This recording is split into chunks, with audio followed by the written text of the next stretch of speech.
मुलाकात हो गई हमारी। कल ही मैं आया था हिमाचल प्रदेश से, गाँव से, तो यहाँ आने के बाद आप सबको तकलीफ दी। आज दो मुख्य तौर पर दो मुद्दे हैं। एक तो जो हमारा कार्यक्रम चल रहा था विपक्ष आपके समक्ष करनाल में हुआ, और वो बहुत ही कामयाब उसमें हुआ। वहाँ लोगों ने अपनी समस्याएं रखी, जैसे बेरोजगारी की रखी, डीएपी खाद की कमी रखी। वहाँ करनाल मंडी में भी हम गए, कुरुक्षेत्र भी गए। करनाल मंडी में जैसे धान की एमएसपी नहीं मिल रही थी, लिफ्टिंग नहीं हो रही थी, तो पैडी पर बड़ी दिक्कत थी। और जिस प्रकार से डीजल, पेट्रोल और गैस के भाव बढ़ रहे हैं, सिलेंडर, इसकी चर्चा हुई। और टमाटर जब किसान ने पैदा किया, जब तो उसको कुछ मिला नहीं, अब 80 रुपये टमाटर हो गया, 60 रुपये प्याज हो गया। ये मतलब दिखाता है किसकी तरफ से है। तो लोगों ने बड़ी भारी शिकायत की कि अपराधों में बड़ी इंक्रीज है, क्राइम में, और बेमौसमी बारिश का नुकसान जो है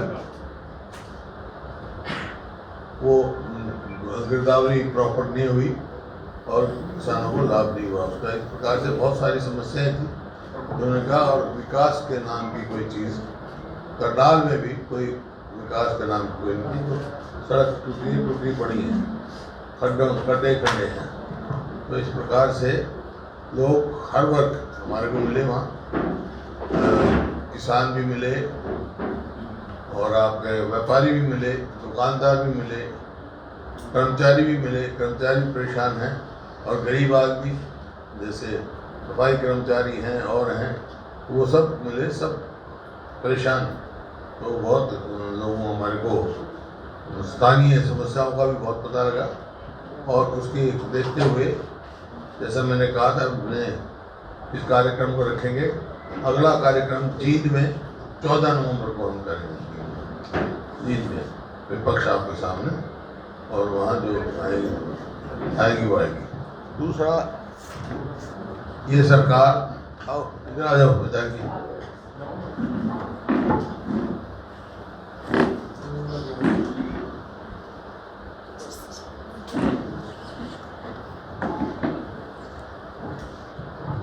सरकार जो है 7 साल अपने मनाने जा रही है, 7 साल पूरे होने जा रही है मौजूदा सरकार के, 5 साल पिछली सरकार के और 2 साल ये गठबंधन सरकार के। और मैं देख रहा था विभिन्न मंत्रियों की बातें कि क्या क्या उपलब्धियां वो बता रहे हैं। मैं दावे के साथ कह सकता हूँ कोई उपलब्धि नहीं है, बिल्कुल विफल सरकार है। 7 साल में मैं अलग अलग विभागों की आपको बताऊंगा, तो गाँव से विभाग का पूछो क्या इनकी अचीवमेंट रही है। तो कोई भी, चाहे वो विकास हो, चाहे हेल्थ हो, चाहे एजुकेशन हो, चाहे आपको कोई भी डिपार्टमेंट आप उठाओ, हर डिपार्टमेंट में सरकार सफल है। क्राइम बहुत तेज़ी से बढ़ रहा है। जो ईज ऑफ डूइंग बिजनेस करते थे ये, वो भी फिसल के 13वें नंबर पे आ गया। तो कोई भी मतलब वो नहीं, कोई इन्वेस्टमेंट नहीं आ रही, और बेरोजगारी इतनी बेचा फैल रही है कि लाइन लगी हुई है, और जो आपका खाद अवेलेबल नहीं है। तो कोई भी आप पहलू देखें कि सरकार जो पूर्ण रूप से फैल, इनके पास कोई ऐसा वो नहीं है कोई अपनी अचीवमेंट बता सके। डेवलपमेंट में देखें, कोई नया इंस्टीट्यूट लेके नहीं आए। जब सरकार बनी, जब उन्होंने कहा पहले दिन, जो कल्पना चावला मेडिकल कॉलेज हमारे समय बना था करनाल में, कि उसको अब यूनिवर्सिटी बनाएंगे, आज तक उसके ऊपर एक ईंट नहीं रखी गई, ना कोई नया कोई आया। हाँ, एक जो इन्होंने वादा किया था 24 घंटे बिजली देंगे, आज ऐसे समय में बिजली की लेता है, और ये कह रहे हैं बाहर से खरीदे, बाहर से तो खरीदने की जरूरत ही नहीं। हम तो ऐसा हरियाणा छोड़ के गए थे जहाँ सरप्लस बिजली पैदा, हमने, इन्होंने एक प्लांट नहीं लगाया, एक यूनिट नहीं बढ़ाई। इसी प्रकार से ट्यूबवेल कनेक्शन की बात कही कि हम फ्री देंगे, ट्यूबवेल कनेक्शन देने बंद कर दिए। आप कोई भी देखो, किसान को कहा कि एमएसपी देंगे हम, तो किस उस पे, स्वामीनाथन पे।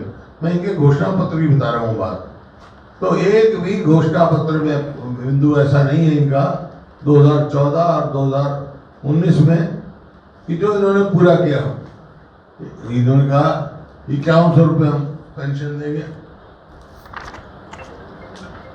5100 रुपये हम पेंशन देंगे और MSP में कानून बनाएंगे, ये JJP और BSP था, और 100 रुपये प्रति क्विंटल बोनस भी देंगे। तो वो तो बोनस है, वो तो देखो MSP नहीं मिल रही। और ये भी कहा था शराब को गांव के ठेकों को गांव से बाहर निकालेंगे ग्रामीण। इसी प्रकार से ग्रामीण बच्चों को परीक्षा में 10% एक्स्ट्रा नंबर देने की बात कही थी। आप कुछ भी उठा लो, एक भी नहीं किया। और ये कहा था कि पुरानी पेंशन लागू करेंगे हम कर्मचारियों के लिए, ये भी कहा था। और ये भी वायदा था इनका कि जो कर्मचारियों को पंजाब के बराबर हम वेतन देंगे, पंजाब के बराबर। मोटर व्हीकल एक्ट की जो चालान की दरों में कम करने की बात थी, वो तो कई गुना ज्यादा कर दी इन्होंने, हैं?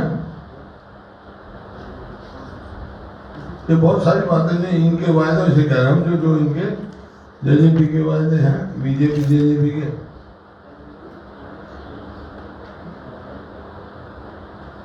12वीं पास बच्चों को 6000 रुपया प्रति माह बेरोजगारी अलाउंस और ग्रेजुएट को 9000 देने का वायदा किया था।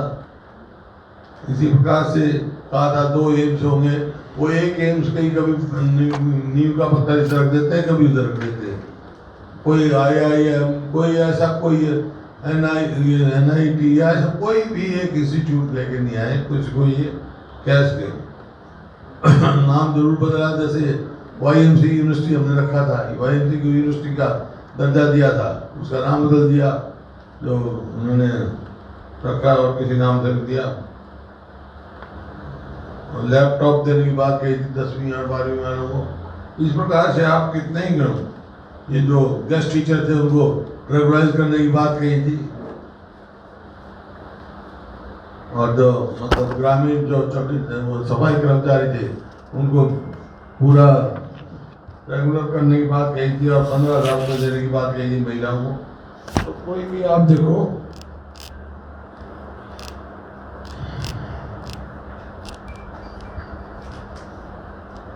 छोटे जो पशुपालक हैं उनको वायदा किया था भाई हम इंश्योरेंस भी कराएंगे, वो इंश्योरेंस भी नहीं कराते। अब कोई उनका वो नहीं है।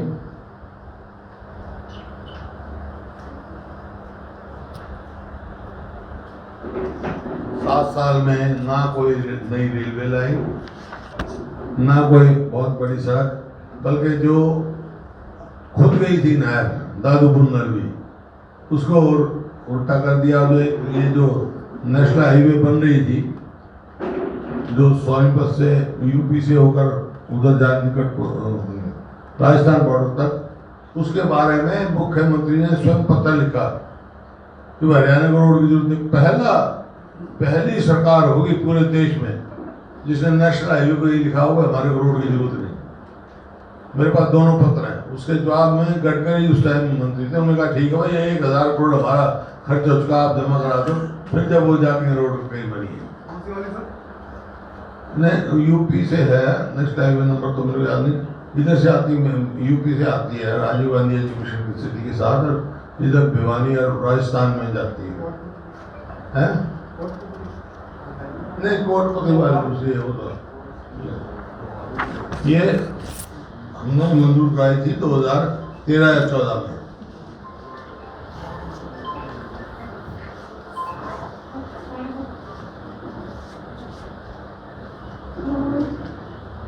और जो पिछली विधानसभा में मुद्दे उठे थे 2-3 बड़े गंभीर मुद्दे थे। एक तो जो बेरोजगारों के साथ जो लूट मची हुई है इस प्रदेश में, जिस प्रकार से परचून की दुकान में सामान मिलता है, इस तरह यहाँ प्रदेश में नौकरियां भी की। उसका नतीजा ये हुआ HSS उसके कमीशन के क्लर्क भी सस्पेंड हुए, चेयरमैन को भी सस्पेंड करना पड़ा। और पेपर लीक मेरे ख्याल में 2 दर्जन से भी ज़्यादा, 3 दर्जन के करीब पेपर लीक हो चुके। अभी आज के उसमें अखबार में है ORM शीट्स कितने हैं? 580 ORM शीट्स जो ब्लैंक मिली हुई है, ब्लैंक मिली। हमें ये कहा था भाई ये पेपर लीक का जो मामला है, जो ये धांधलेबाजी है, इसकी CBI इंक्वायरी कराया जाए।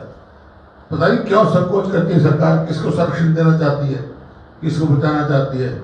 दूसरा मुद्दा था जो कि मुख्यमंत्री जी ने हाउस में कहा था, जो कोरोना से जो ऑक्सीजन की कमी से डेथ हुई थी, उन्होंने कहा था कोई ऑक्सीजन कमी से डेथ नहीं हुई।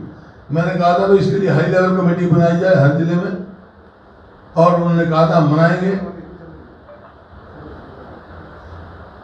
कोई नहीं, किसी पर कोई कार्रवाई नहीं।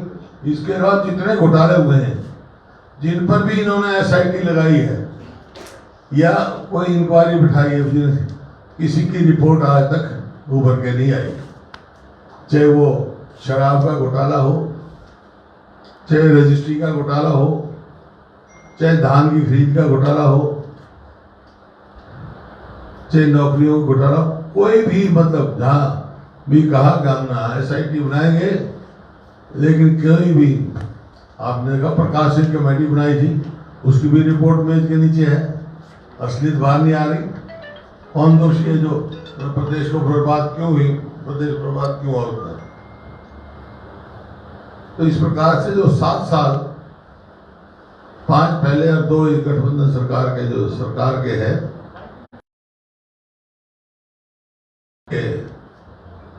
जो हरियाणा का स्टार था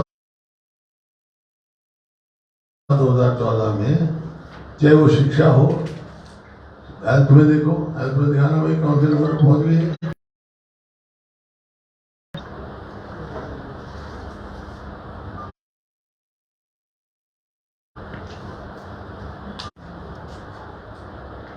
रिपोर्ट के मुताबिक हिमाचल प्रदेश, उत्तराखंड, पंजाब जैसे राज्य में पिछड़ कर हरियाणा 67 अंक के साथ 14वें स्थान पर पहुंच गया। क्षेत्र की यूनिवर्सिटी जो है 2018 में 80वें स्थान पे थी, अब वो पहुंच गई है 119वें स्थान पर। 2019 में 98 पे थी, पहले 80 पे थी, और अब पहुंच गई है 119 पे। इसी प्रकार से किसकी रिपोर्ट है, ये यूनिवर्सिटी की रिपोर्ट होती है ना सब, भारत सरकार की है ना। हाँ, ये NIR इसी तरह NTU रोहतक की 2018 में रैंकिंग 76 थी, 19 में वो 90 पर पहुंच गई। मतलब कोई भी देखो, चरण सिंह यूनिवर्सिटी रैंकिंग 2019 में 50 थी, आज वो 63 पहुंच गई। और इंजीनियरिंग स्थानों में सूची में कुरुक्षेत्र का राष्ट्रीय जो ये है इंस्टीट्यूट है ना कुरुक्षेत्र में, उसमें 50.59 अंकों के साथ 44वें स्थान पर रहा है। अब इसकी रैंकिंग 4 साल से और भी नीचे आई।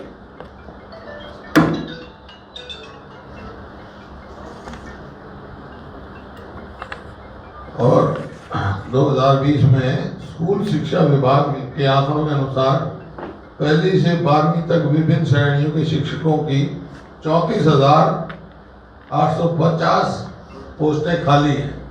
जहाँ जिस छोटे से प्रदेश में 35,000 पोस्ट खाली हो टीचरों की, 12वीं तक के स्कूलों में, तो आगे क्या बच्चों का भविष्य होगा, ये आप समझ सकते हैं।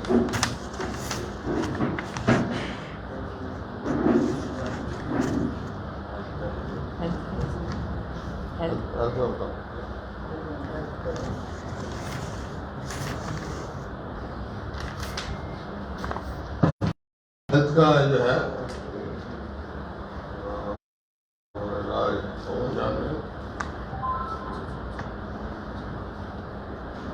हमारे साथ भी समय तो 4 मेडिकल कॉलेज, एक एम्स, कितने वो खुले। इसमें हेल्थ डिपार्टमेंट में जो कोरोना 46 पोस्ट खाली है और स्टाफ नर्स जो सबसे फ्रंट होती है 2260, डॉक्टर 980 और NPHW 552 पद खाली है। नीति आयोग द्वारा जारी हेल्थ इंडेक्स रिपोर्ट में हरियाणा पड़ोसी राज्य पंजाब और हिमाचल से भी पिछड़ गया है। ये तो हेल्थ की है, तो हेल्थ है, एजुकेशन है, कोई भी आप लगाओ, क्राइम में भी बहुत।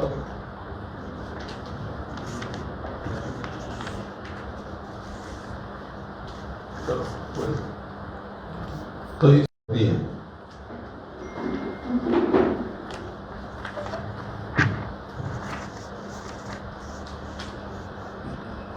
NCR में 2020 की रिपोर्ट के अनुसार प्रदेश दंगों में 2467 मामले दर्ज किए गए हैं। आपसी टकराव चौथे नंबर पर आया। महिलाओं की किडनैपिंग और अपहरण की रेट में हरियाणा 28 राज्यों में से 17.7 ग्रेड के साथ दूसरे स्थान पर रहा है। महिलाओं के अपहरण में प्रदेश में प्रतिदिन औसतन 6 मामले हर रोज महिलाओं के अपहरण से दर्ज किए गए हैं। इसी के साथ यदि रेप के मामलों पर नजर डाली जाए तो हरियाणा में साल 2020 में 1373 मामले दर्ज किए गए।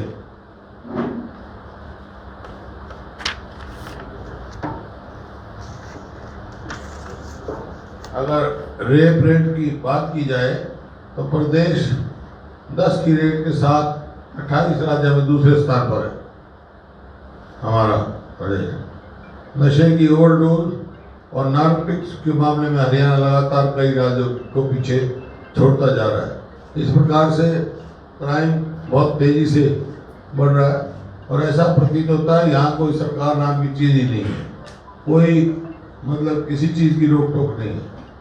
तो और आपका ये ग्रोथ रेट वो 8.2 था हमारे टाइम में, तो अब तो 5 पॉइंट्स कुछ हो गया हरियाणा का, नेशनल एवरेज से भी बहुत नीचे आ गया उस हिसाब से। तो हर उस पे पैमाने पे ये सरकार फैसिलिटी